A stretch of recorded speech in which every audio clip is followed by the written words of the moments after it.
Canada পিআইএসএতে বিশ্বে অষ্টম, কিন্তু সংখ্যার চেয়ে বড় কথা হলো কানাডার শিক্ষায় সমতা। পিআইএসএ নিজেই বলছে যে কানাডায় অভিবাসী ছাত্ররা স্থানীয় ছাত্রদের সমান বা কোনো কোনো ক্ষেত্রে তাদের চেয়ে ভালো করছে। ধনী, গরিব, প্রতিবন্ধী, অভিবাসী সবার জন্য একই মানের শিক্ষা।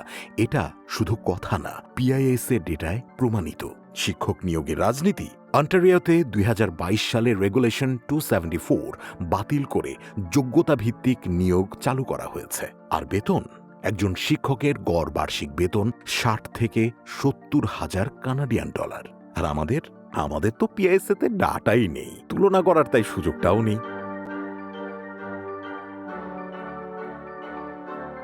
ফিনল্যান্ড, হোমওয়ার্ক নেই, কোচিং নেই, পরীক্ষা কম। সব শিক্ষক মাস্টার্স ডিগ্রিধারী, যারাই কারিকুলাম ঠিক করেন। জার্মানি, কারিগরি শিক্ষার মডেল। জার্মানির ডুয়াল ভোকেশনাল সিস্টেমে ছাত্ররা একই সাথে ক্লাসরুমে পড়ে আর কারখানায় হাতে কলমে শেখে। ফলাফল, ইউরোপের গড় যুব বেকারত্ব 15%, সেখানে জার্মানিতে মাত্র 6.4%। আর যারা বলেন এসব কি আসলেই সম্ভব, একটু পাশের দেশ নেপালের দিকে তাকান না ভাই। বালেন শাহ, বয়স 35, পেশায় ইঞ্জিনিয়ার, আগে র্যাপার ছিলেন। মার্চ 2026-এ নেপালের প্রধানমন্ত্রী হলেন। প্রথম মন্ত্রিসভা বৈঠকেই ঘোষণা করলেন 100 দফা সংস্কার এজেন্ডা। শিক্ষায় কি করলেন? 5ম শ্রেণী পর্যন্ত পরীক্ষা বাতিল, বিকল্প মূল্যায়ন চালু। বিশ্ববিদ্যালয়ে দলীয় ছাত্র রাজনীতি নিষিদ্ধ, 90 দিনে নির্দলীয় ছাত্র কাউন্সিল হবে। প্রাইভেট স্কুলে ফি লুটপাট বন্ধ, মাত্র 14টা ক্যাটাগরিতে ফি নেওয়া যাবে, বাকি সব অবৈধ।